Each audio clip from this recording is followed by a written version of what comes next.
the 1994 animated film The Night Before Christmas is pretty sweet. I didn't completely love it, mostly because I didn't love the narrative structure, but in general, it was not too bad. This is directed by Hazel Morgan and Diane Paloma Eskenazi, and it's written by Diane Paloma Eskenazi, based on the story, of course, by Clement C. Moore, and we have a voice cast including Jeff Bennett, Susan Blue, Debi Derryberry, and Clarke.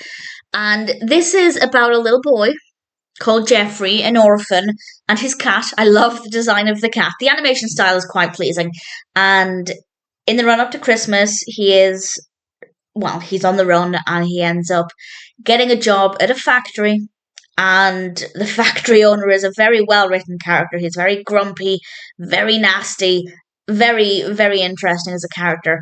Maybe one too many verys there, but in general, I like the character. And then things are very difficult for Jeffrey, but he's determined to make some people smile. And I'll say no more than that. But I rather enjoyed the story for the most part, but I didn't love the narrative structure because we cut back and forth between Jeffrey and also the mouse. As in, not a creature was stirring, not even a mouse. And in general, I don't hate that, but I found it, with this particular film, to just be kind of distracting almost. It's not that I didn't like the mouse as a character, but I didn't really think there was a lot of value in following the story from his perspective. I would have preferred it if it was all from Jeffrey's perspective, or at least for the most part from Jeffrey's perspective, because he was a really interesting, very likeable protagonist, and I was really interested in watching his story unfold. So I didn't love the structure of the narrative, but the story itself I did quite enjoy.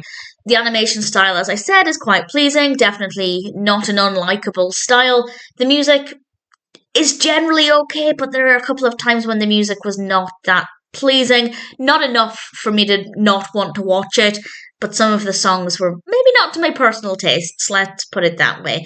Do I recommend it? Sure. It's a sweet film, it's a lovely story, maybe not my favourite narrative structure, but it works well enough. It's a lovely little Christmas story, heartwarming, with a lovely protagonist. If it sounds like something that would appeal to you, if you're looking for a Christmas animation that you haven't seen, then the 1994 The Night Before Christmas is one that I'm happy to recommend.